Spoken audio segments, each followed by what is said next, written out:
जय श्री कृष्ण दोस्तों। महाभारत युद्ध के 17वें दिन का सूर्यास्त होने ही वाला था।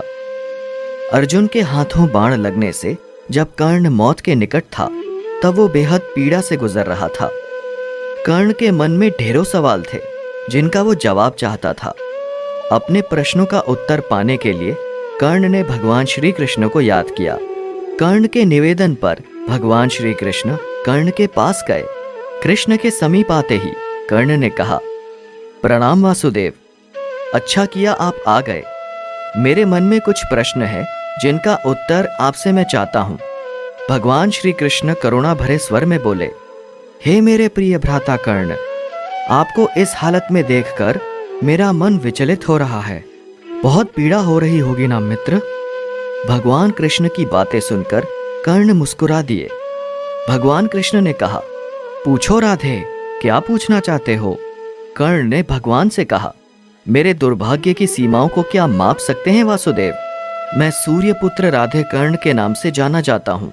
मैं कुंती पुत्र कर्ण राधेय के नाम से जाना चाहता हूँ। मैं कुलीन युधिष्ठिर, शक्तिशाली भीम, शूरवीर अर्जुन, सुंदर नकुल और बुद्धिमान सहदेव का ज्येष्ठ भ्राता कर्ण राधेय के नाम से जाना जाता हूँ। सारा संसार मुझे सूत पुत्र कहता रहा और मैं सुनता रहा। तनिक सोचिए वासुदेव, तनिक सोचिए, तनिक मेरी पीड़ा को समझने का प्रयत्न कीजिए। भगवान कृष्ण कर्ण के और पास गए और बोले, हे राधेय, आज जो भी बोलना है जी भर कर बोलिए, फिर मैं भी आपको इस मुस्कुराते हुए चेहरे के बारे में कुछ बताऊंगा। कर्ण बोला, हे माधव, जन्म देते ही मुझे मेरी माँ ने त्याग दिया क्योंकि मैं माता के विवाह से पूर्व जन्मा था। परंतु एक अवैध पुत्र के रूप में जन्म लेने में मेरा क्या अपराध था?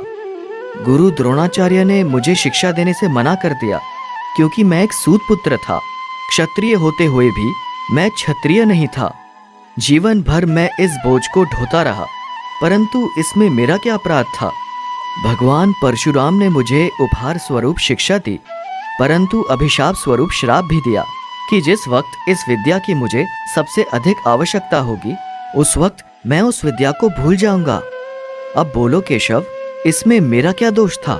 एक बार जब मैं अपनी शब्द भेदी बाण की विद्या का अभ्यास कर रहा था तब मेरा तीर गलती से एक बछड़े को लग गया और बछड़े की मृत्यु हो गई, जो बस एक दुर्घटना मात्र थी। मेरे बार बार माफी मांगने पर भी बछड़े के स्वामी ने मुझे श्राप दिया कि असहाय अवस्था में मेरी भी मृत्यु होगी, जबकि इस दुर्घटना में भी मेरा कोई दोष नहीं था, परंतु फिर भी मुझे उस श्राप का कष्ट भोगना पड़ा। हे माधव, दुर्घटना किसी से भी हो सकती है, इसमें मेरा क्या अपराध था? इतना ही नहीं, द्रौपदी के स्वयंवर में भी मेरा अपमान हुआ क्योंकि मैं एक सूत पुत्र था। क्या सूत पुत्र होना मेरा स्वयं का चुनाव था? परिस्थितियों ने मुझे सूत पुत्र बना दिया, इसमें मेरा क्या अपराध था? कर्ण आगे कहता रहा, हे केशव, आज जो कुछ भी मुझे प्राप्त हुआ है वो दुर्योधन से ही प्राप्त हुआ है। यदि मैं उसकी तरफ से लड़ा तो मैं गलत कैसे हुआ? कर्ण के इन प्रश्नों को सुनने के बाद भगवान श्री कृष्ण बोले, हे मेरे प्रिय भ्राता कुंती पुत्र कर्ण, इतना भी दुखी मत हो। अब मेरी भी कहानी सुन लो। मेरा भी जन्म कारागार में हुआ। जन्म से पूर्व मामा कंस के रूप में मृत्यु मेरी प्रतीक्षा कर रही थी। जिस रात मेरा जन्म हुआ उसी रात मुझे मेरे माता पिता ने अलग कर दिया। हे कर्ण, तुम्हारा बचपन खड़ग, रथ, घोड़े, धनुष और बाणों के बीच उनकी ध्वनि सुनते हुए बीता, परंतु मुझे ग्वाले की गौशाला मिली, गोवर मिला और खड़ा होकर चल भी नहीं पाया कि उसके पहले प्राणघातक हमले झेलने पड़े। कोई सेना नहीं, कोई शिक्षा नहीं, कोई गुरु नहीं, लोगों से सिर्फ ताने ही मिले कि गोकुल में इन प्राणघातक हमलों का मूल कारण मैं हूँ। तुम्हारे गुरु परशुराम तुम्हारे शौर्य की तारीफ करते हुए कह रहे थे कि भगवान शिव को छोड़कर तुम्हें कोई परस्त नहीं कर सकता। मुझे उस उम्र तक कोई शिक्षा भी नहीं मिली। तुमने अपनी पसंद की कन्या से विवाह किया, परंतु मैंने जिस कन्या से प्रेम किया वो मुझे नहीं मिली, बल्कि मुझे उस कन्या से विवाह करना पड़ा जो मुझसे प्रेम करती थी, जो मुझे चाहती थी। जरासंध से बचने के लिए मुझे मेरे पूरे समाज को यमुना के किनारे से हटाकर एक दूर समुद्र के किनारे बसाना पड़ा। इसके लिए मुझे रणभूमि छोड़कर भागना पड़ा। रणभूमि से पलायन करने के कारण मुझे कायर और रणछोड़ कहा गया। जरा विचार करो राधेय, अगर दुर्योधन जीतता है तो तुम्हें बड़ा श्रेय मिलेगा, धर्मराज युधिष्ठिर जीतता है तो मुझे क्या मिलेगा? मुझे केवल युद्ध और युद्ध से निर्मित समस्याओं के लिए दोष दिया जाएगा। सब यही कहेंगे कि इस देव की पुत्र ने महाभारत करवाया। हे राधेय, जीवन हर किसी को चुनौतियां देता है, जिंदगी किसी के साथ न्याय नहीं करती। अगर दुर्योधन ने अन्याय का सामना किया तो युधिष्ठिर ने भी अन्याय को भुगता है। भगवान श्री कृष्ण आगे कहते हैं, हे राधेय, इस पूरी पृथ्वी पर कोई ऐसा व्यक्ति नहीं है जिससे ऐसा ना लगा हो कि उसकी समस्या सामने वालों की समस्या से बड़ी नहीं है। हर किसी को ऐसा ही लगता है कि उसकी समस्या की पोटली सामने वालों की पोटली से बड़ी है, परंतु यह सत्य नहीं होता।